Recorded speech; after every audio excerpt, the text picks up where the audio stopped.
Satnam, and welcome to a new episode of Meditando con. Today I have the pleasure and the opportunity to interview and meditate with, for me, an incredible woman.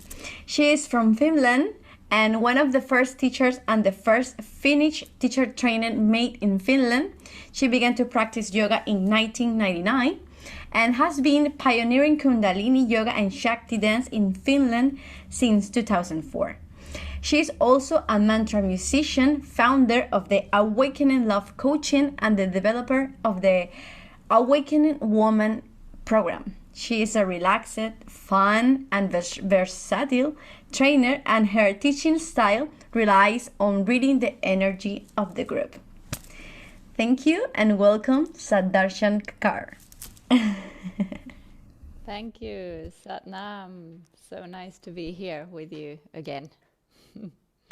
Thank you for accepting the invitation.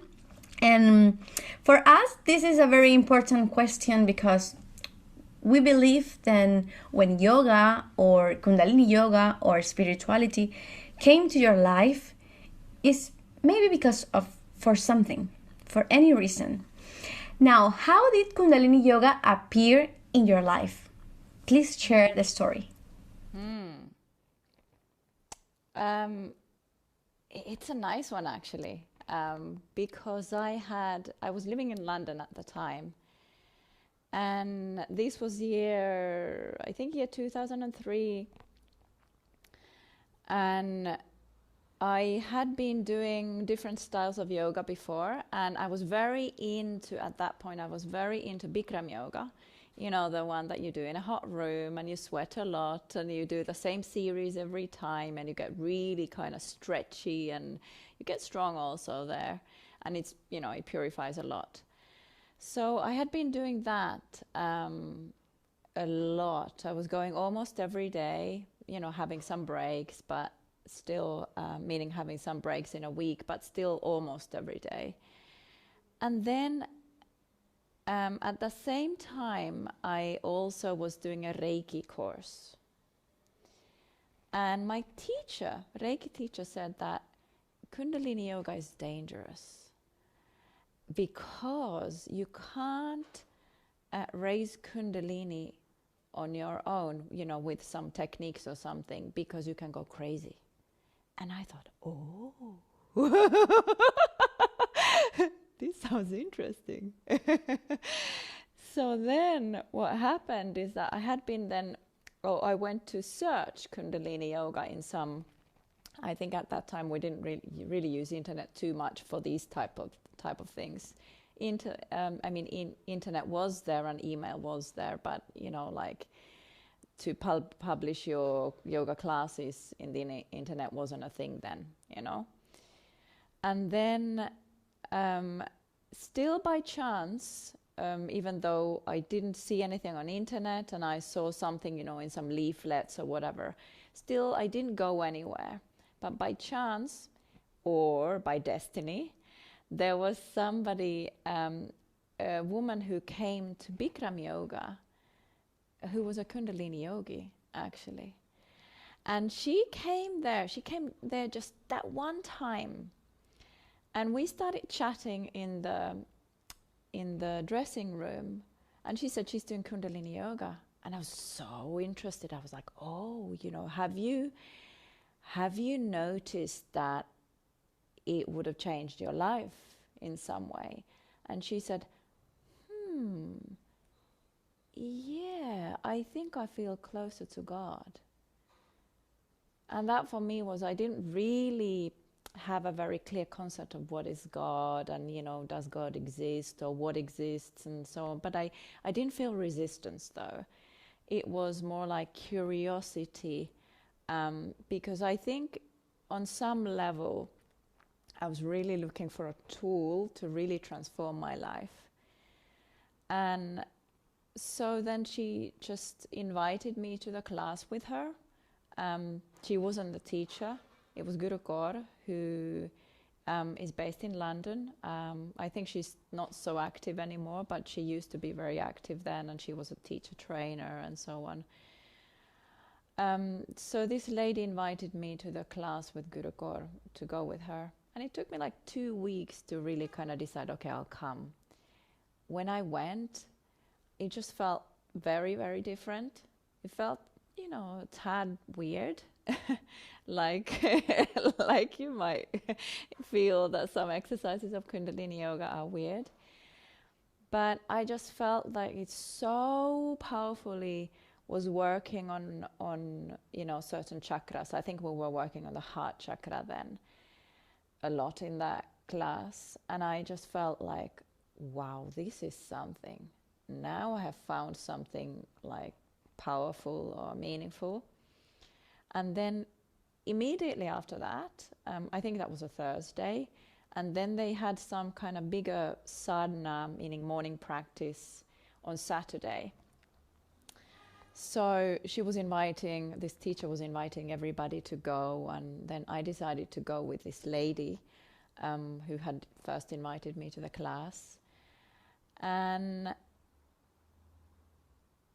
it was like, first I thought, okay, well, this is really weird. When I went to the sadhana, like, a circle full of people with turbans reciting something, reciting the japji, I felt like, well, that's really weird. This is some kind of creepy thing.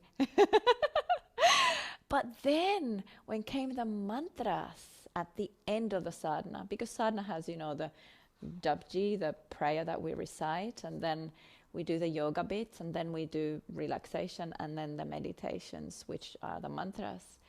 And then come the mantras, and I just loved it so much.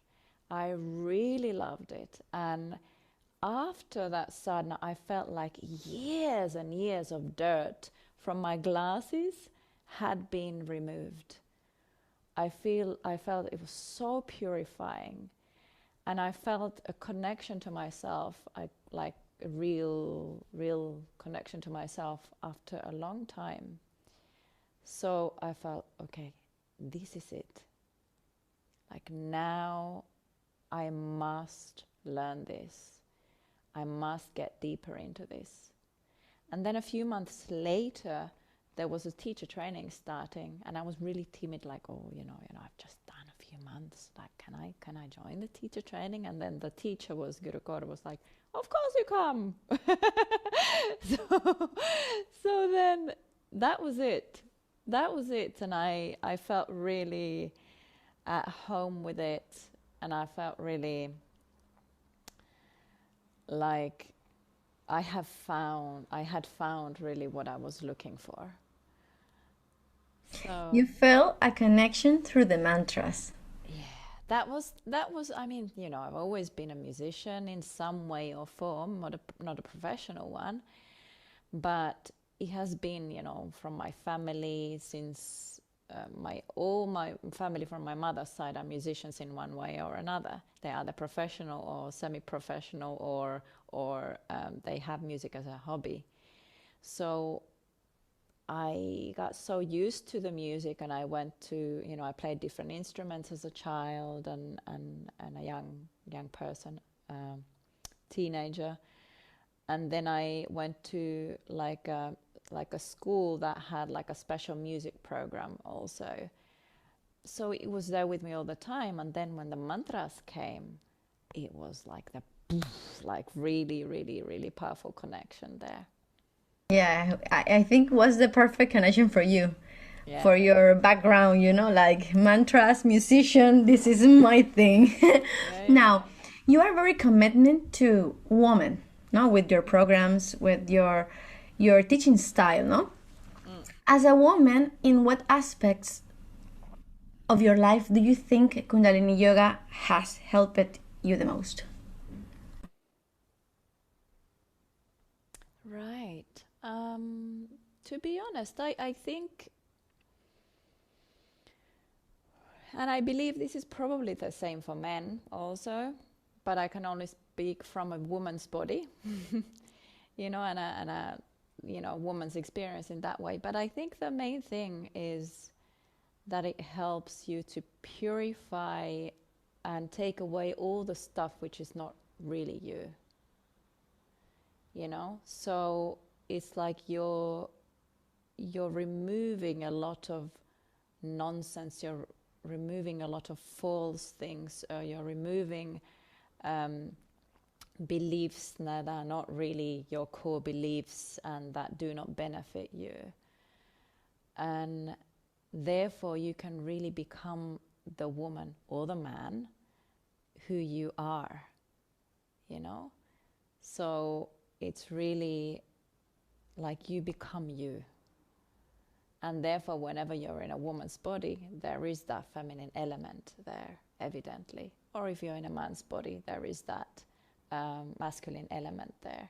Of course, you know, we have both. We have masculine and feminine in both, you know, in each of us.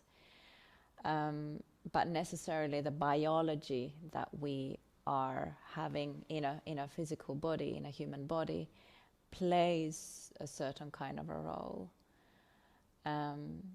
But yeah, I would say that it's really like you are removing the stuff which is not really you. You're removing the stuff which is based on maybe trauma, based on some kind of past experience, based on something that you carry through the lineage.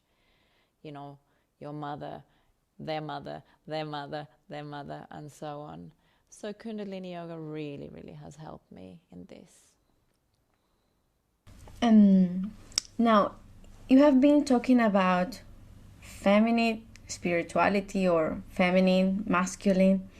And I really want to know if there is, what does feminine spirituality mean? Yeah, well, this is this is I find a very interesting thing. And what we're talking about really is masculine consciousness and feminine consciousness. Masculine consciousness, if we look at, you know, some yogic and tantric teachings, we divide the world into two principles. And behind them there's oneness, of course. But those principles are Shiva and Shakti.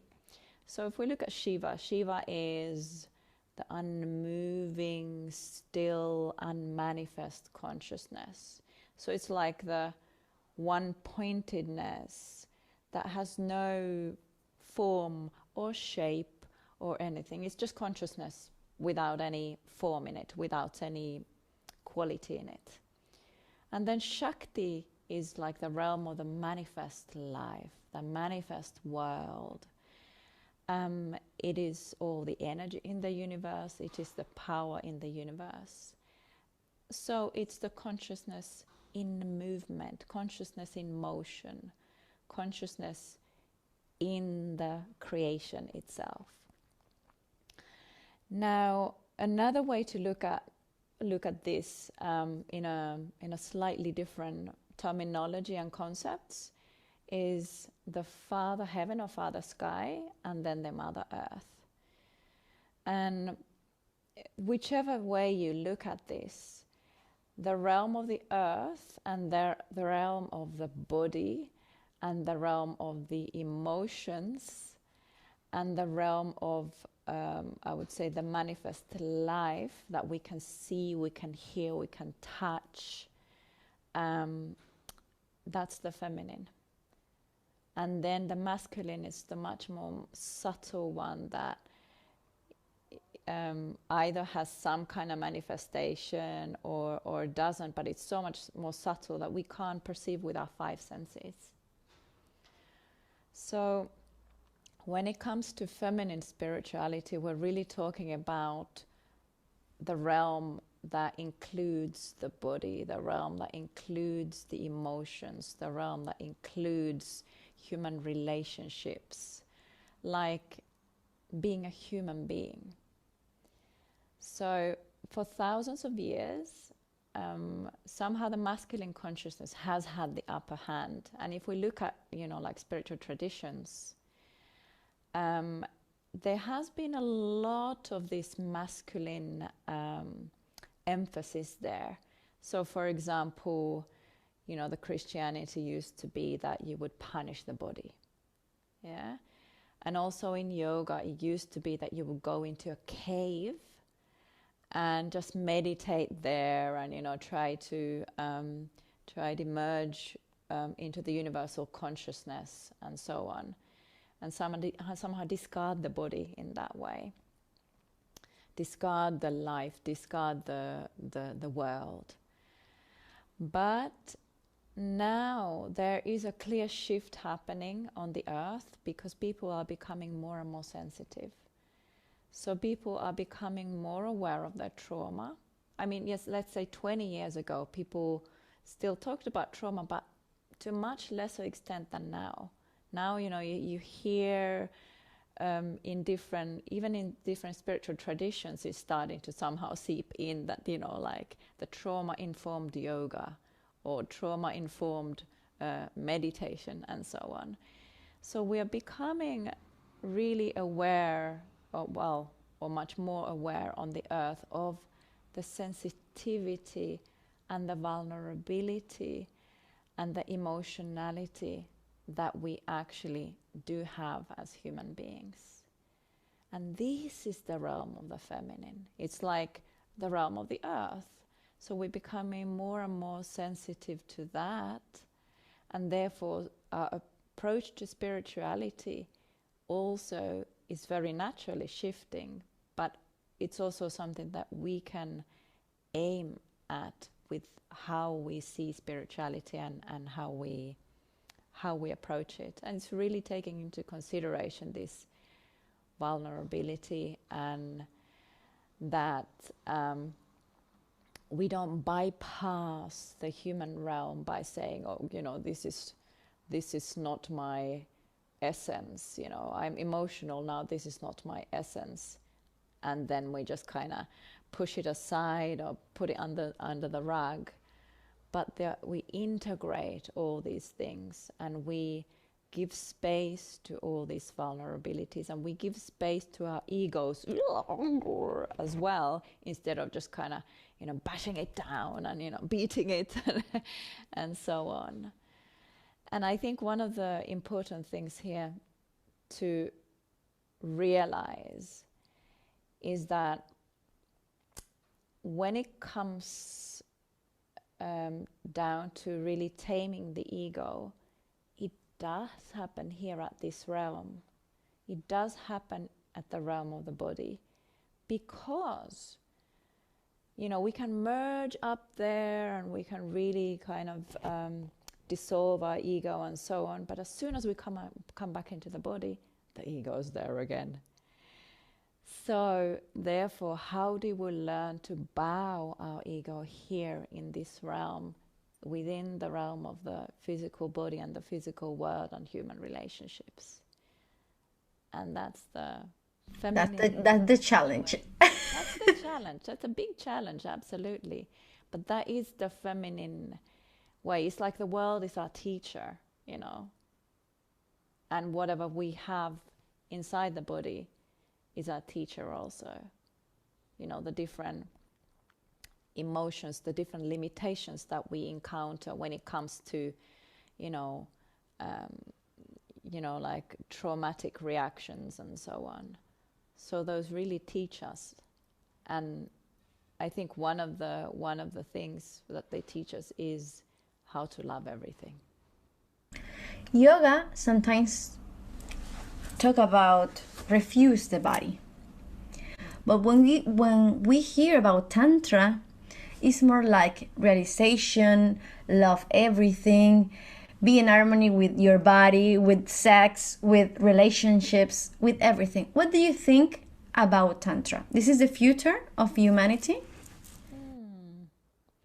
I mean, to some extent, yeah. But I think there are also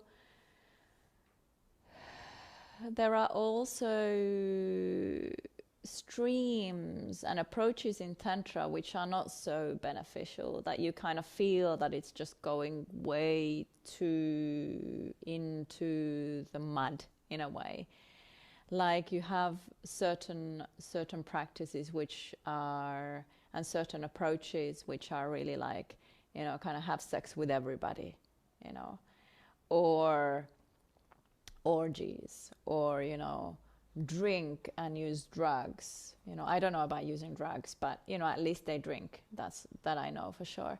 And those those are, I think, elements that really increase the entanglements and the potential of you actually getting lost in that, and the potential of you creating more karma and more harm to yourself is much, much greater. So, yeah, but in principle, I think the way of really uniting the Shiva and the Shakti and the tantric approach, which is embracing the Shakti a lot, embracing the world, embracing the body, embracing sexuality, embracing human relationships and so on. I think that's really, really, really, it's just naturally happening in some way. Maybe the future is in the middle, like with this tantra approach, but also with principles of yoga, more like respect your body, the techniques, more maybe normal, or maybe accepted for everyone, that maybe if you practice orgies or sex with everyone, not all is gonna be like, I really want to do this. Like yoga at the beginning is like the best option to begin in the spirituality. Yeah, and I think one of the things about what Tantra also, when it comes to that extreme, I think the challenge there is that also there it doesn't always take into consideration the vulnerability of the human being. I mean, the fact is that if you, especially as a woman, but also as a man, you carry, whenever you come into a sexual encounter with someone, you carry their energy. Women carry longer than men, but still men carry it. So it's not a mild thing to have sexual encounters with people. It really is not. It's a For example, Osho talked a lot about Tantra. And for example, he says that when Tantra came, you need to have a lot of consciousness, because you can lose in the movement, because it's very wild and everything do whatever they want, but you need to understand your own limits very well to practice and not lose in it, like. Yeah, and I think to remain in integrity as well. I think that's a very challenging thing. If you're not conscious, you end up doing stuff that you are really actually hurting yourself, and you can't really stand behind in your most conscious, in your most conscious state. You could not stand behind those things. And I think the problem with Tantra is that a lot of people come there without so much consciousness, so they get into kind of the group sucks them in that way, and then they end up doing stuff that they cross their boundaries and stuff. So yeah. When you speak about feminine spirituality, now I understand, it's not like being a woman, it's more like the Shakti energy, no? Do you believe this is the age of the feminine spirituality, or the Shakti age? I do. At least it's beginning. And of course, we don't know exactly where it's going.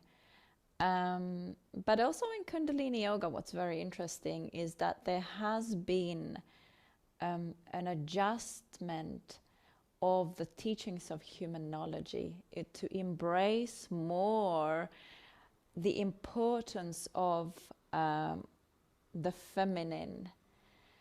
I mean, for example, they just recently, I think a year ago, they rewrote the teacher training manual.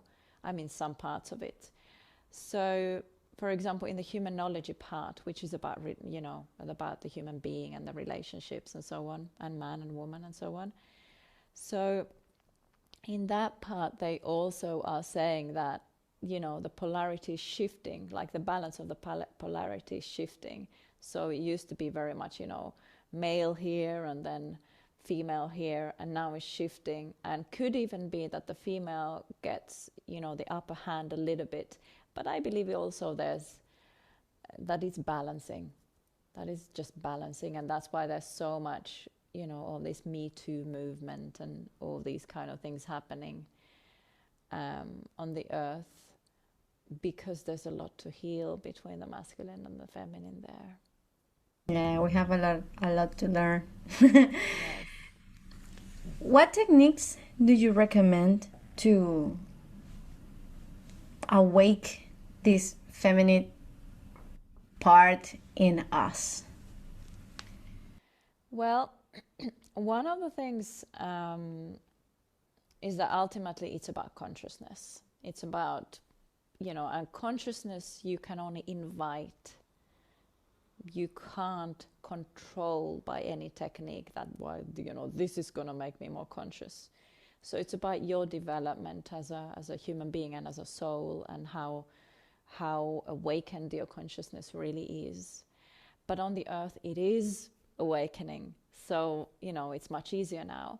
But one of the things I would say that which is important is that don't ignore your body. So when you do practices, really observe your body and really be with it. Don't hurt yourself. Don't ignore when you have illness. And do physical exercises. Do first chakra kriya, second chakra kriya. Do gentle warm-ups where you're inviting the energy to be in the body. So there's not just one thing, it's more like the approach that we have. And also working on the lower chakras, I think that's very, very important, especially the first and the second. Because those are somehow the tricky ones for us human beings. There is any kriya or meditation that you recommend for the first and the second chakra? Yeah, there are. I would say really that there are kind of all first and second chakra kriyas are good. I have, my favorites, but they don't have names. At least I don't remember the names of them. Yeah, there's a manual which is called Energy Maps. So in that you have a couple of very good ones for the first chakra and a very good ones for the second chakra as well. And now we are talking about, the chakras and feminine spirituality, Shakti, and you are also a teacher of Shakti Dance. How is everything related, like Shakti Dance with Kundalini Yoga and all this movement that you know there is close to us? I feel that there is, the roots of Shakti Dance are in Kundalini Yoga. Some of the roots, of course there's more influence. There are more like basic blocks which constitute Shakti Dance. But I still feel that Kundalini Yoga and the teachings are a very essential part of Shakti Dance. But it's more like Kundalini Yoga is the tree itself or tree trunk. And then Shakti Dance would be a branch of it. Or you could say that yoga is the tree trunk, Kundalini Yoga is the branch, and then Shakti Dance would be like a, leaf or a flower there in the branch. And the energy is, in Shakti Dance, the energy is more feminine. It's more body embracing because you're moving the body more in it. And Kundalini Yoga tends to work a lot with the central channel, whereas in Shakti Dance you do more stretching and you activate the meridians and the nadis in the entire body more. But somehow the basic approach to how you're doing the exercises, in terms that you repeat the exercises a long time, you have a focus, which is, on the third eye or wherever you have in each time. That's also both the same in both. And then you use breath in combination with the movement. That's the same. And then, of course, you use mantras as well, which is the same. Right. But there is a choreography, or you just move your body with the music?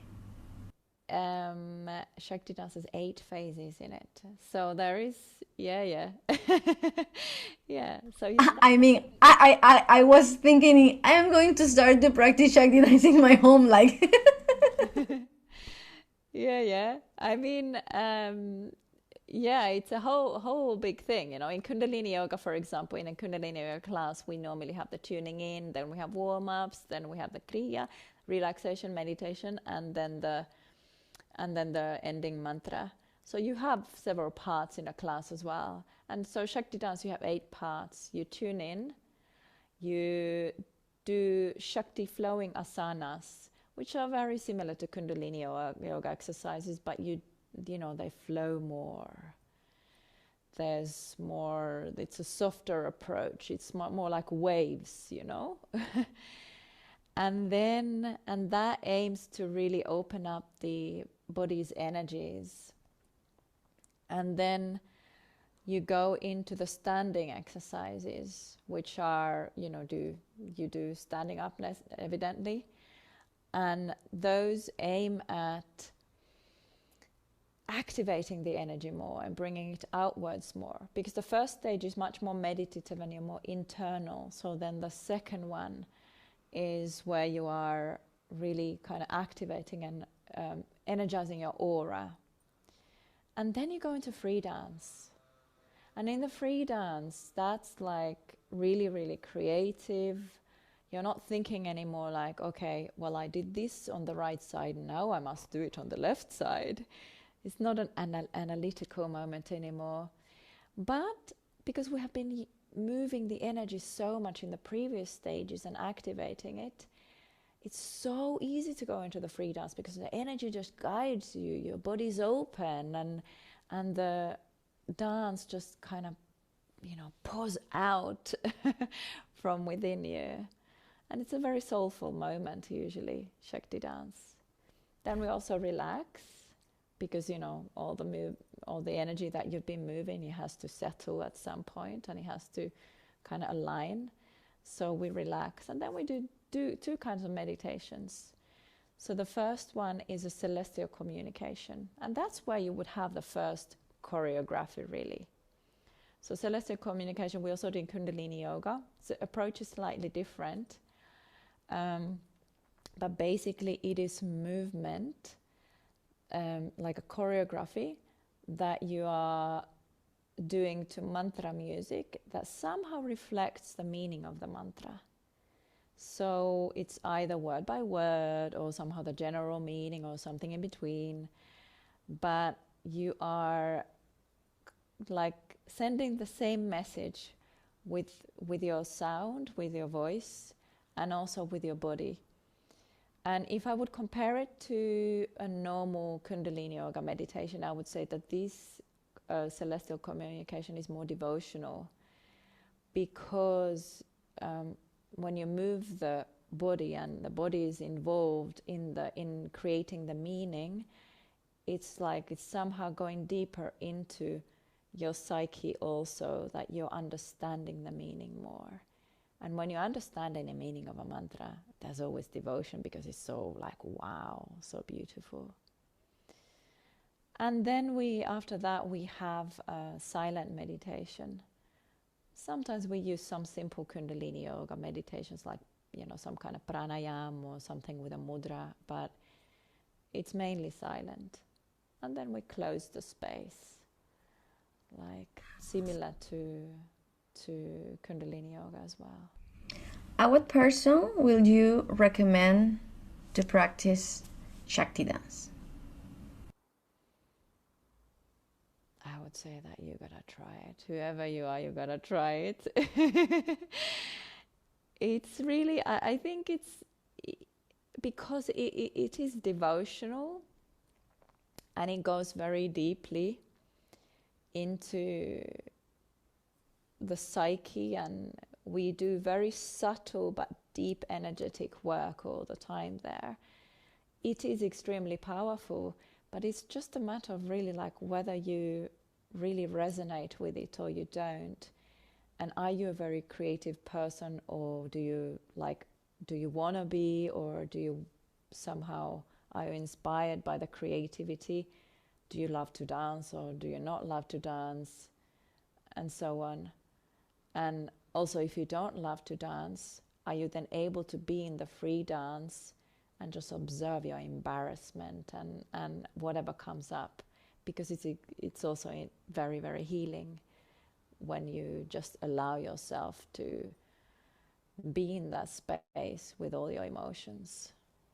Yes, it's a therapy. I believe it, no? When I hear you, it's like therapy. If I have embarrassed to move my body and to show myself, I believe Shakti Dance is perfect. Because maybe he can be able to remove some blocks, or Yeah. maybe. Absolutely. Yeah, you're absolutely right. Do you have any story of transformation with Shakti Dance that you want to share with us, that you remember?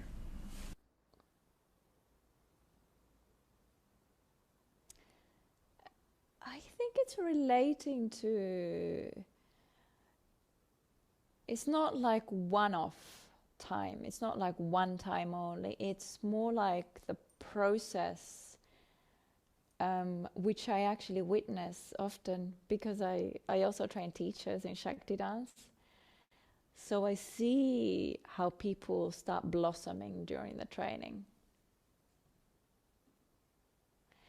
And that's basically it. I think that also I felt what happened to me is that, I came from Kundalini Yoga, and before, this is very interesting also the way I encountered Shakti Dance, because I saw it already, I think it was 2006 maybe, or 2004 perhaps already, at the yoga festival in France, Kundalini Yoga Festival. And at that time I was a very serious yogi, so I had left all dance and all these kind of things. So then when I saw Shakti Dance, I was like, that's way too superficial for me, because I'm so deep now and so serious. So it took me a few years to actually try Shakti Dance. And when I tried it, I was really, really amazed by the depth of it. All these teachings that I had learned in Kundalini Yoga, and I had several different deep experiences, all that, were still somehow there in Shakti Dance. But it was dance, So it was a really eye-opening thing. And I really had to see my own prejudice there. And so then when I went to 2 workshops. I went to a workshop in England, and then I invited, the next weekend already, Avdar, the creator of Shakti Dance, came to Finland. I had invited her, and I organized her workshop. And so I did 2 workshops in a row, and then based on those I was doing the Shakti Asana, the stretching, Shakti stretching part, for a year, because I was pregnant at the time. So I really needed to stretch and really kind of gently open up the body. So I was doing them for a year, and then the next year I started the teacher training. And I find that basically what it has given me is really this blossoming I can't. It's like the spirit, the feminine spirit comes into you. It comes into your body, and therefore you start living like a blossomed life, and the way people perceive you and the way you perceive is like you're happier, you know, you're more aligned with your spirit, your heart is more open, and all kinds of, I think one of the things is like a lot of people start really listening to their spirit more through Shakti Dance. Like, for example, I have a friend who I think I went to teach, she invited me to teach a 4-hour workshop in her hometown. This was years back. And then next Monday, she quit her job because she felt like, okay, I can't anymore do this. Like it's like so violent towards me, towards my body, to continue being in this environment and continue being stressed out. And she finally really heard it. Okay, now it's time to quit. And then she became a full-time yoga teacher after that. Yeah. When we connect with this feminine part of us, this sensitive, more emotion, I believe we hear much better ourselves. You know, like you connect deeper with you, and you are now in a different position to see maybe the good or the bad things you have been done to you. And you have the opportunity to change your life, maybe quit your job or quit a relationship or a friend, or I don't know. Yeah. Now, Darshan, who has influenced you the most as a yogini on your spiritual path, and why? I think several people. Naturally, all my teachers. Out of that, if we're speaking of the feminine, I think there are 2 teachers. At the beginning of my, like, the feminine discovery, it was the creator of Shakti Dance, Avtar, because I really learned a lot with her. And also I learned a lot about being a teacher with her, you know. Both Kundalini and Shakti Dance, because I think they really inform each other. So there's a lot of people who do the Kundalini Yoga teacher training first, and then they do the Shakti Dance teacher training. And when they do the Shakti Dance teacher training, they realize that they start understanding more Kundalini Yoga as well, because there are so many principles which are the same, but the way we explain in the Shakti Dance is, you know, slightly different or with a certain emphasis and so on. So her, Avtar, one of them definitely. Then when it comes to, I mean, continuing this feminine approach, there have been 2 teachers that have not been in Kundalini Yoga nor Shakti Dance, but are very much teaching like the feminine spirituality and the approach of really embracing the vulnerability and embracing the emotions. So those are Saraswati Ma, and she used to be quite a lot on YouTube and in social media to some extent as well. But she completely disappeared at some point. And I know she has an ashram somewhere in England, and I know people who still go to her satsangs and stuff, but she has kind of withdrawn a lot.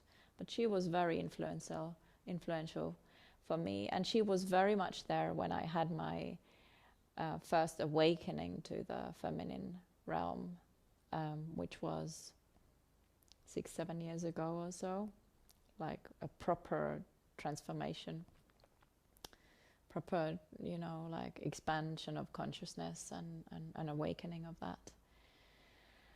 And then there's another teacher as well who's still present. She used to be called Aisha Salem. Nowadays she changed her name to Bema Salem, because the Aisha, she was going through a period in her life which had like, her transformation had a lot to do with fire, that there was a lot of transforming, a lot burning, a lot of subconscious stuff emerging and kind of like,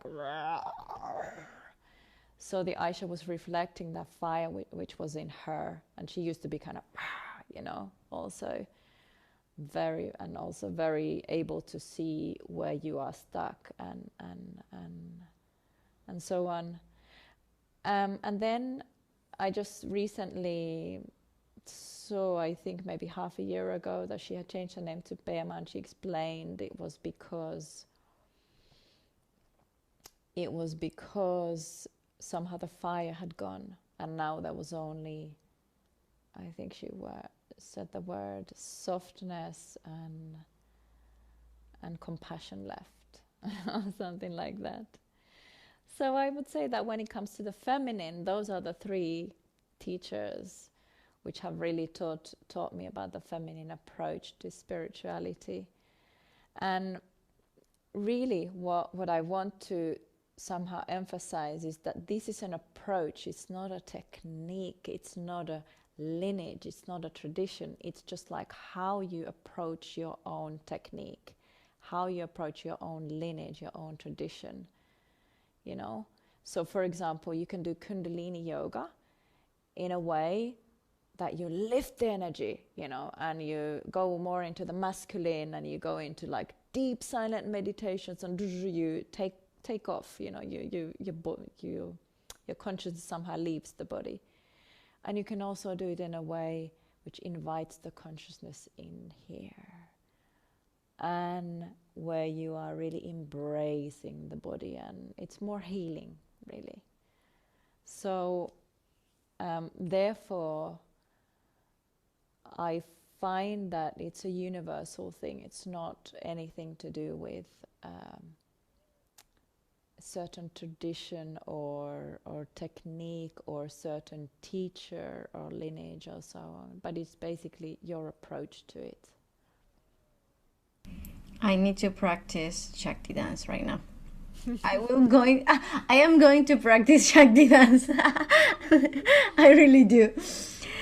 Now, we are close to end, so imagine for a moment that you have a single wish. A wish that will affect you and the rest of humanity. What will you wish for?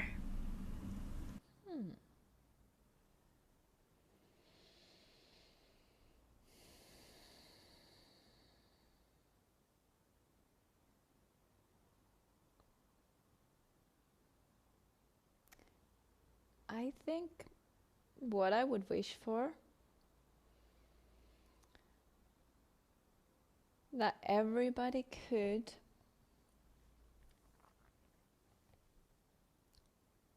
come to their heart in such a way that they could embrace everything. They can embrace everything in themselves, and and therefore when they embrace everything in themselves, they also naturally embrace everything in the outside world, meaning other people and so on. Because I think far too often, and that's why I do what I do, actually, meaning I teach, I coach, I heal. Far too often we want certain parts of ourselves not to exist. We don't like,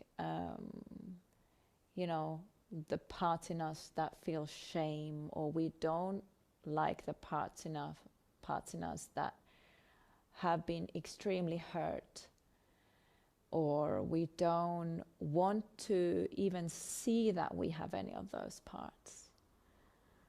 But in order for us to become who we really are, we need to look at those parts, and we need to love them.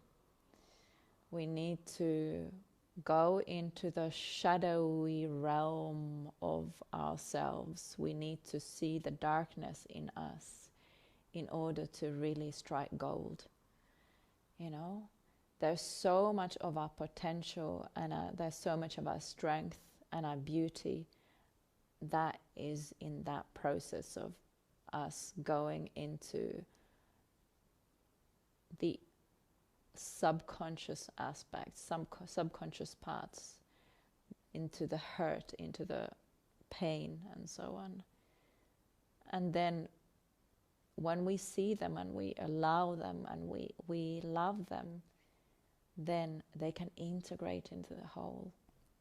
So instead of anything kind of taking over and starting to control us, it will be integrated in such a way that it doesn't control anymore. It can't take over, but it's part of the whole. So that's my wish, is that we would be able to be in our hearts in such a way that we can embrace everything. Therefore, it's like not having resistance to life either. Yeah. Well, Darshan, thank you very much for this incredible interview. Has been a pleasure for me, and I'm sure this interview will help a lot of people to know each other much better and to understand and discover their own nature, you know, the true self and the meaning of being here. And then we have to embrace everything in ourselves. So thank you very much. Now is the time to meditate with you. So again, thank you very much for this incredible interview. Sadnam. Thank you. So what we're going to do is two things. I'm going to take the harmonium as well.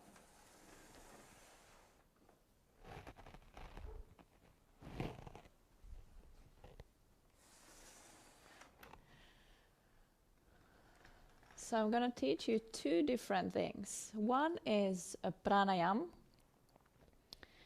that helps to come more into the body. Yeah, that helps to make or be more sensitive, be more conscious of what's going on in the body, and therefore it also helps you to be more aware of your emotions. And you know, the realm of the body is really the subconscious, so also it can help to start like becoming more aware of what you have in your subconscious. And then we're gonna do a mantra after that. So the breath it's super simple. You're just breathing in and out through the mouth, and the tongue you put at the bottom of the mouth, and the breath has no sound. It's very gentle breath. And then just close the eyes, and the palms, put them downward on the thighs. So let's just do this for a little while.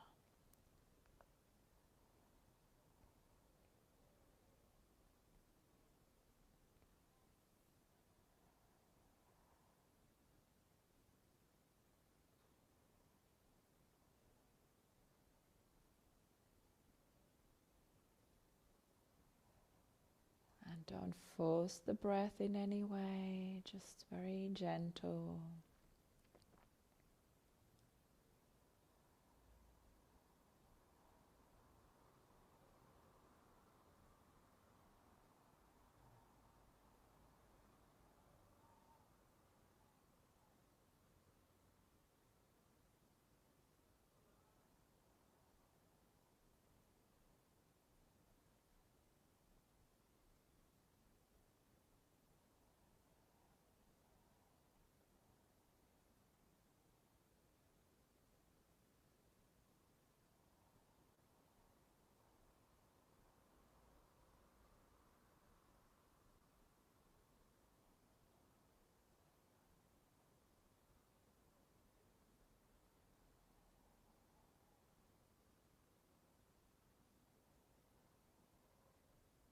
And while you breathe, observe, really feel what's happening in the body and whatever else you become aware of.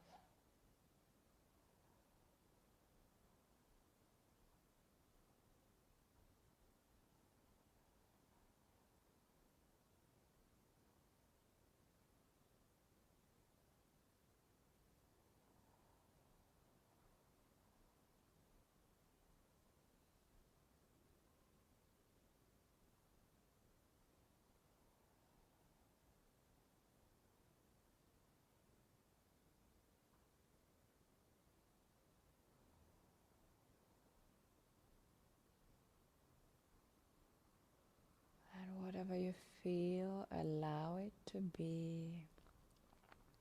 Allow it to exist just as it is.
And then deep inhale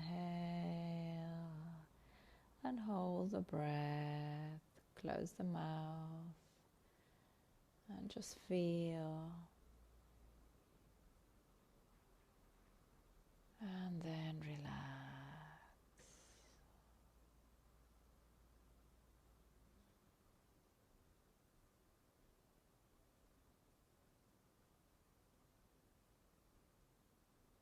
For a moment, just feel the body, feel anything that you feel inside on the body, on the skin.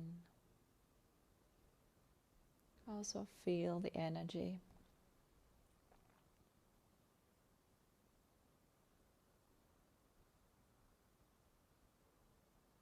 And then inhale and exhale.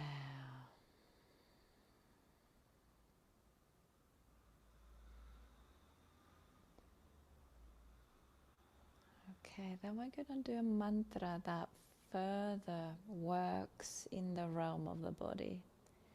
So this mantra is a mantra for the water element.